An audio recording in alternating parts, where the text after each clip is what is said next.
Hello everyone, welcome back to our channel. आज हम बात करेंगे बीकॉम प्रोग्राम और बीकॉम ऑनर्स के स्टूडेंट से।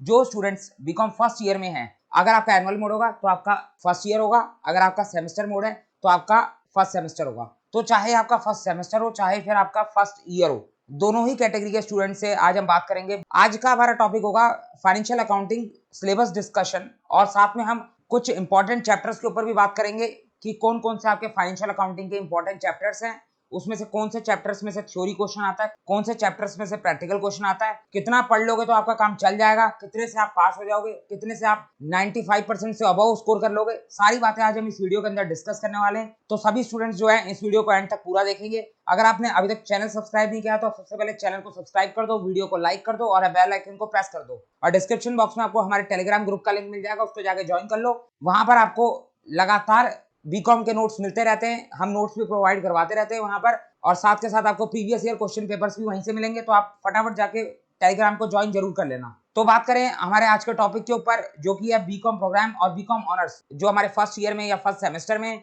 उनके फाइनेंशियल अकाउंटिंग के सिलेबस के ऊपर हम बात करते हैं। तो यहाँ पर मैं बात कर रहा हूँ ऑल यूनिवर्सिटी, इंडिया में कोई भी यूनिवर्सिटी से आप हो, सभी यूनिवर्सिटी के फाइनेंशियल अकाउंटिंग के सिलेबस को आज मैं यहाँ डिस्कस करने जा रहा हूँ। कोई भी सब्जेक्ट को पढ़ने से पहले आपको उसके सिलेबस के बारे में पता होना चाहिए हमें ये सब्जेक्ट कहाँ से शुरू करना है और कहाँ खत्म करना है, तभी आप उसकी तैयारी अच्छे से कर पाओगे। तो एक बार पहले इसके सिलेबस को फटाफट जान लेते हैं। पहला चैप्टर है इंट्रोडक्शन टू अकाउंटिंग। इसके अंदर हम अकाउंटिंग के इंट्रोडक्शन को देखेंगे कि अकाउंटिंग का मतलब क्या होता है, अकाउंटिंग के कैरेक्टरिस्टिक्स क्या होते हैं, फंक्शंस क्या होते हैं, एडवांटेज, लिमिटेशन, इन सब के बारे में बात करते हैं। उसके बाद आता है हमारा दूसरा chapter important terms of accounting. Accounting की कुछ बेसिक टर्म्स होती हैं, उसको हम जानते हैं कि असेट का मतलब क्या होता है, लायबिलिटी का, कैपिटल का, रेवेन्यू का, एक्सपेंडिचर का। अगर आप कॉमर्स के स्टूडेंट है तो आपने 11th और 12th में इन सब के बारे में पढ़ा होगा, लेकिन जो साइंस स्ट्रीम के स्टूडेंट है उनके लिए ये बिल्कुल नई बात है, तो उनको स्टार्टिंग से एक एक बात सब अच्छे से पढ़नी पड़ती है। उसके बाद आता है हमारा third chapter accounting concept, principles and conventions. तो कुछ अकाउंटिंग कॉन्सेप्ट्स होते हैं, अकाउंटिंग के प्रिंसिपल्स होते हैं। जिस तरीके से साइंस के अपने कुछ बेसिक प्रिंसिपल्स होते हैं, उसी तरीके से अकाउंटिंग के भी अपने कुछ प्रिंसिपल्स होते हैं जिनके बेस पे हम अकाउंटिंग करते हैं। तो यहाँ पर अकाउंटिंग के कुछ कॉन्सेप्ट्स बताए गए हैं, कुछ प्रिंसिपल्स बताए गए हैं, कुछ कन्वेंशंस बताए गए। कन्वेंशंस का मतलब होता है कुछ traditional way of accounting, traditional way बता रखे हैं जिसको फॉलो करके अकाउंटिंग करी जाती है। उसके बाद आता है हमारा next chapter accounting standards, IFRS and end S. Accounting standards क्या होते हैं, यहाँ पर इसके नाम से ही समझ में आ रहा है, अकाउंटिंग ने अपने कुछ स्टैंडर्ड्स बनाए हैं कि आप इन स्टैंडर्ड्स को फॉलो करके ही अकाउंटिंग करोगे। अगर आप इंडिया की किसी कंपनी की अकाउंटिंग करते हो तो आप अकाउंटिंग स्टैंडर्ड्स को फॉलो करोगे। अगर आप इंडिया के बाहर वर्ल्ड में किसी ऑर्गेनाइजेशन की अकाउंटिंग करते हो तो आप आईएफआरएस को फॉलो करोगे। आईएफआरएस का मतलब क्या होता है, international financial reporting standards. India के बाहर जो ऑर्गेनाइजेशन होते हैं उनकी अकाउंटिंग पर आईएफआरएस लगता है। और अगर इंडिया के ही लेटेस्ट अकाउंटिंग वर्जन को पढ़ना है तो उसके लिए आप इंडिया को पढ़ोगे। अकाउंटिंग स्टैंडर्ड को आईएफआरएस के बेस पर चेंज करके इंडिया में नए स्टैंडर्ड बना दिए गए हैं जिसको हम बोलते हैं end S, Indian accounting standard. तो यहाँ पर हमें अकाउंटिंग स्टैंडर्ड पुराने वाले भी पढ़ने हैं, वो भी अभी इफेक्टिव है, वो भी एप्लीकेबल है। उसके बाद हम आईएफआरएस भी पढ़ेंगे कि इंडिया के बाहर किस तरीके से अकाउंटिंग होती है। फिर हम ये भी देखेंगे कि इंड एस, इंडिया में आजकल किस तरीके से नए तरीके से अकाउंटिंग होने लग गई है। तो ये हमारा फोर्थ चैप्टर होगा। फिर आएगा हमारा fifth chapter accounting process. Accounting process के बारे में स्टार्टिंग से हम पढ़ेंगे। सबसे पहले हम जनरल एंट्रीज को देखेंगे, इससे भी पहले हम थोड़ा सा अकाउंटिंग इक्वेशंस को देखेंगे। कॉमर्स वालों ने तो 11th में अकाउंटिंग इक्वेशन को पढ़ा होगा, लेकिन जिन्होंने अकाउंटिंग इक्वेशन को अच्छे से नहीं पढ़ा तो यहाँ पर आप अच्छे से अकाउंटिंग इक्वेशन को पढ़ोगे। अकाउंटिंग इक्वेशन को देखेंगे, फिर आएगा जनरल एंट्री, फिर आएगा लेजर, फिर trial balance, subsidiary books, cash book, और फिर फाइनली आप बनाओगे final account of non corporate entities. यहाँ पर आपको कंपनी की अकाउंटिंग नहीं करनी, नॉन कॉर्पोरेट एंटिटीज जो सोल प्रोप्राइटरशिप होती है उसकी अकाउंटिंग करनी है। तो उसके फाइनल अकाउंट्स आप बनाओगे। फाइनल अकाउंट्स तो आपको पता है, जिसके अंदर आपका जनरल एंट्रीज होती हैं, लेजर बनता है, ट्रायल बैलेंस बनता है, ट्रेडिंग बनता है, पीएनएल बनता है, और फिर फाइनली बैलेंस शीट बनती है। तो वो यहाँ पर आपको बनाना है। तो ये हो गया हमारे पहले 5 चैप्टर, जिसमें से पहले 4 चैप्टर के अंदर थ्योरी है और 5वां चैप्टर आपका प्रैक्टिकल आ जाता है। उसके बाद आता है next chapter final accounts of not for profit organisation, यानी आपको एनपीओ के फाइनल अकाउंट्स बनाने हैं। तो यहाँ पर इनकम और एक्सपेंडिचर अकाउंट बनता है। उसके बाद पढ़ेंगे हम अगला चैप्टर सिंगल एंट्री सिस्टम। एक होता है हमारा डबल एंट्री सिस्टम, एक होता है हमारा सिंगल एंट्री सिस्टम। तो सिंगल एंट्री सिस्टम के बेस पे हम किस तरीके से अकाउंटिंग करते हैं वो हम इस चैप्टर के अंदर देखते हैं। फिर आता है हमारा accounting for inland branches. Inland का मतलब होगा जो ब्रांचेस इंडिया में है, बड़ी बड़ी ऑर्गेनाइजेशन की अलग अलग कई सारी ब्रांचेस होती है, तो वो हर ब्रांच की अलग अलग अकाउंटिंग करती है। लेकिन यहाँ पर कंडीशन क्या है कि वो ब्रांच आपकी इंडिया में ही होनी चाहिए। अगर आपकी ब्रांच इंडिया के बाहर है तो फिर वो फॉरेन ब्रांच कहलाती है।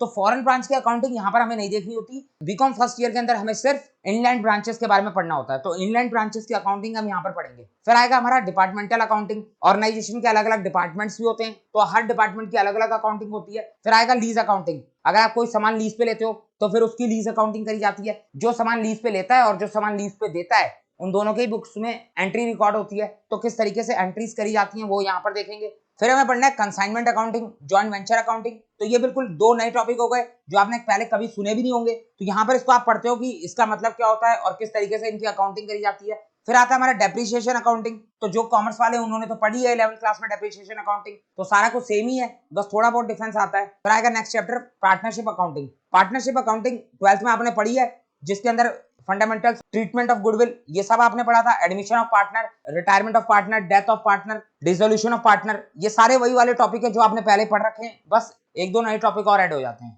उसके बाद आता है हमारा अगला चैप्टर हायर परचेज अकाउंटिंग।